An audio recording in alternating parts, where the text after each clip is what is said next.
ለዘመናት የቆዩ ችግሮቻችንን በጠረጴዛ ዙሪያ ለመፍታት እየተደረገ ያለው ጥረት የወል ትርክትን ለመገንባት የላቀ ሚና አለው።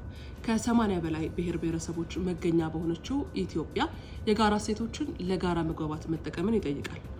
እየተደረገ ያለው ሀገራዊ ምክክር ይህ ሀገራዊ የጋራ መግባባትን ለማጠናከር እድል የፈጠረ ነው። የወል ትርክት ግንባታ ለኢትዮጵያ ብሔራዊ ጥቅም መከበርና ለዘላቂ ሀገር ግንባታ ወሳኝ መሆኑም ይገለጻል። የተለያዩ አመለካከቶችን በማድረግ የጋራ መግባባትን የሚፈጥር የወል ትርክት መገንባት የኢትዮጵያን ብሔራዊ ጥቅም ለማስከበርና ዘላቂ የሀገር ግንባታን ለማረጋገጥ ወሳኝ መሆኑንም ምሁራን ያነሳሉ።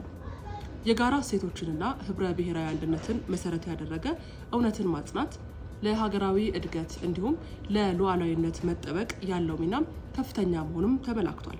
ዛሬ በአዲስ ቀን ይህንን ጉዳይ ዋና አጀንዳ አድርገን ተመልክተነዋል። በሁሉም የዶት ስትሪም አማራጮች መከታተል ትችላላችሁ።